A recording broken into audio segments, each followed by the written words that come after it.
Bonjour à tous, aujourd'hui nouvelle vidéo achat hebdo qui s'est fait un peu attendre parce que j'ai pas du tout le temps de vous en tourner une nouvelle depuis les 2 semaines qui se sont écoulées parce que j'ai pas arrêté de travailler, y compris le week-end dernier, et c'est surtout le week-end que j'essaie de trouver un moment dans la matinée pour tourner.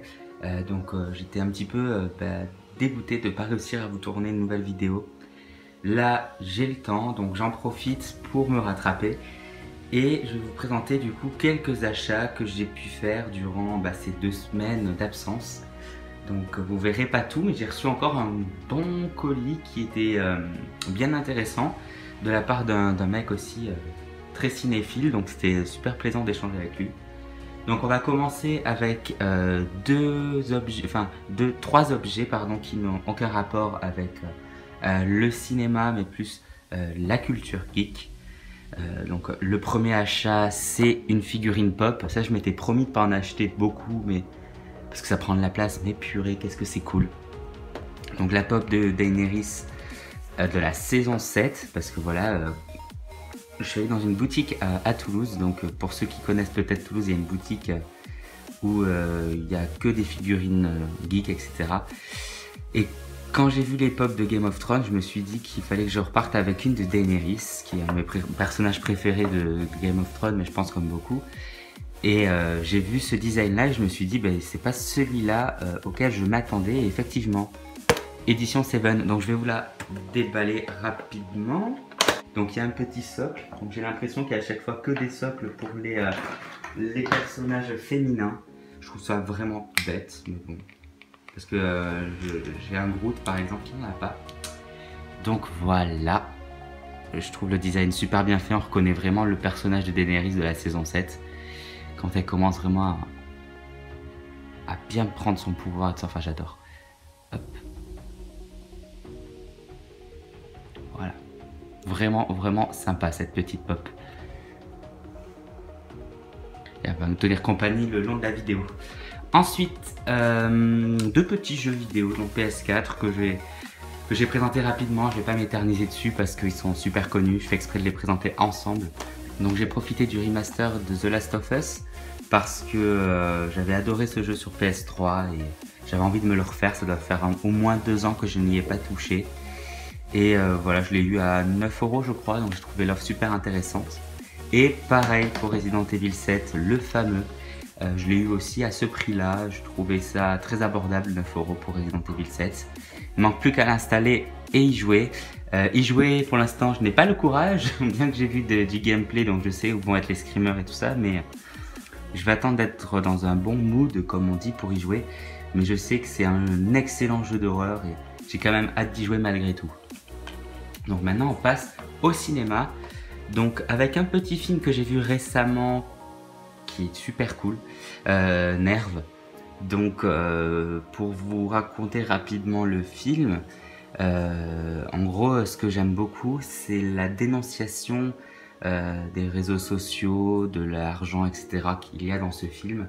Enfin voilà, ça dénonce pas mal de faits de la société d'aujourd'hui. J'ai bien aimé. Donc le synopsis: un participant en Nerve, un jeu qui diffuse en direct sur internet des défis filmés. Vi et Yann décident de s'associer pour relever des challenges de plus en plus risqués. Mais bientôt le jeu vire au cauchemar et il devient impossible de l'arrêter. Donc voilà, c'est soit en fait ils s'inscrivent sur le jeu comme voyeurs ou joueurs. En l'occurrence les deux personnages principaux sont joueurs. Ce sont les voyeurs qui créent les défis à faire, qui les filment. Qui peuvent les filmer parce que les joueurs doivent se filmer impérativement avec leur téléphone. Donc les voyeurs créent les défis et surtout c'est eux aussi qui valident si le défi a été réussi ou pas. Et donc voilà, quand on est joueur, soit on accepte le défi, soit on le refuse. Et oui, c'est ça. Et donc en acceptant, il y a à chaque fois des sommes d'argent un peu plus élevées à gagner si le défi est relevé et réussi. Et du coup voilà, je trouve que une belle dénonciation de la société actuelle et j'ai vraiment adoré. Et c'est donc un film que je vous recommande vivement. N'hésitez pas à le checker une bande-annonce pour vous donner une petite idée. Ensuite, petit film que j'ai chopé grâce à Universal, donc les points cumulés sur Univers Blu-ray.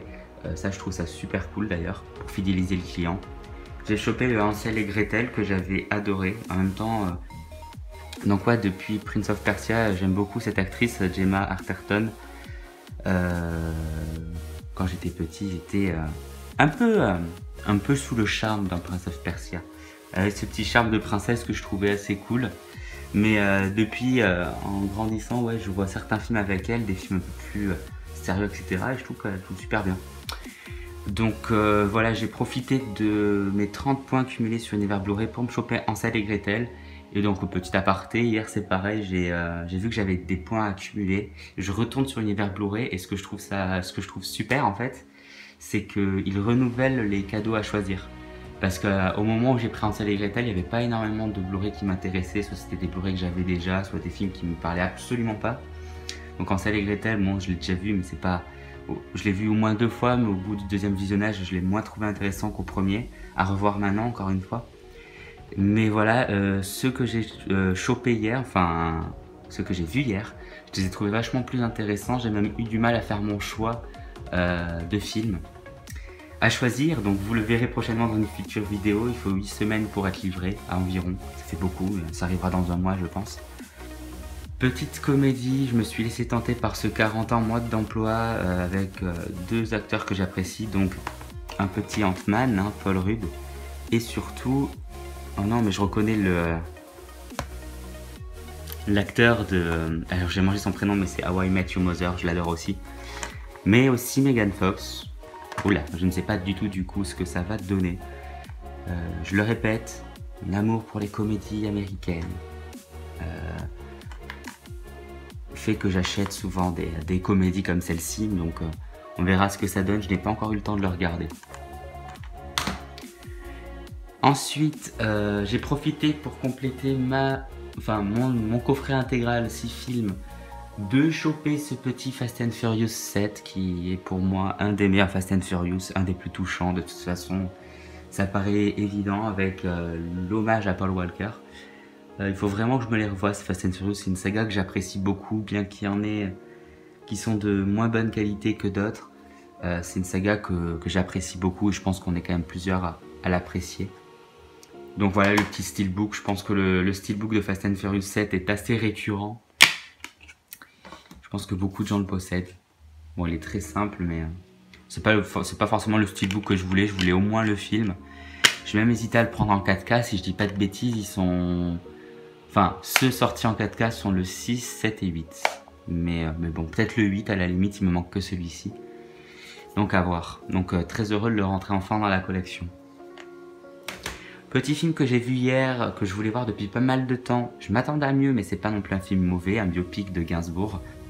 Donc avec de bons acteurs, hein, en l'occurrence aussi Laetitia Casta qui joue Brigitte Bardot dedans, bon, qui que 2 passages, mais qui est bluffante. Voilà, un petit film qui dure quand même plus de 2 heures, donc je m'attendais à voir quand même plus de choses sur la vie de Gainsbourg. J'ai trouvé le début, parce qu'au début on le voit enfant, je trouve ces passages-là quand il est gamin, je trouve ça super, c'est super bien fait, l'enfant joue super bien. Mais après quand il est adulte, on s'étale pas assez sur sa carrière musicale en fait. On le voit beaucoup dans ses amours. Et ces amours en fait passent beaucoup trop vite. Les scènes où, comment dire, le film dure donc 2 heures, on va dire qu'à partir de 1 heure du film, entre guillemets, on commence à voir un petit peu ses amours, etc. Je sais pas, on passe vite sur ses relations amoureuses, quoi. Ça dure peut-être entre 15 et 20 minutes à chaque fois, chacune, et du coup, on se perd. Et j'aurais aimé en apprendre un peu plus en fait sur sa vie musicale en fait à Gainsbourg. Moi c'est ce que je pensais vraiment en voyant l'apparence de ce film, que j'allais en apprendre un peu plus, mais j'en apprends surtout un peu plus sur sa vie sentimentale. Mais ça reste quand même un très très bon film que je vous conseille si vous l'avez pas vu. Petit film d'horreur que j'ai vu il y a très longtemps, mais j'ai envie de rentrer la saga dans la collection parce que moi je l'adore cette saga, c'est Paranormal Activity. Je sais qu'il y en a qui sont encore de moins bonne qualité, hein, à force de toute façon quand on sort dans une saga beaucoup trop d'épisodes, il y a forcément des mauvais, il y a de très très bons ratés. Le 1, moi, m'avait pas fait si peur que ça et pourtant c'est plus flippant pour certains. Donc à revoir aujourd'hui. Faudrait vraiment que je m'y remette à cette saga. Moi je sais pas, je lui trouve un charme de toute façon. Je crois que je l'ai dit dans une précédente vidéo, mais les films d'horreur épouvante, d'épouvante horreur, ceux que je préfère, c'est surtout ceux où il y a un petit peu ce côté malsain d'esprit, etc. Donc forcément, comment j'aurais pas pu être attiré par un Paranormal Activity. Donc voilà, très heureux de rentrer au moins le premier dans la collection. J'aimerais rentrer les autres rapidement. Ce que je trouve dommage pour cette saga, c'est qu'il n'y ait pas de coffret collector, de coffret saga. Ils en ont pas du tout fait, je trouve ça bête. Donc je vais les acheter à l'unité, il va falloir que je me débrouille pour faire de bonnes occasions.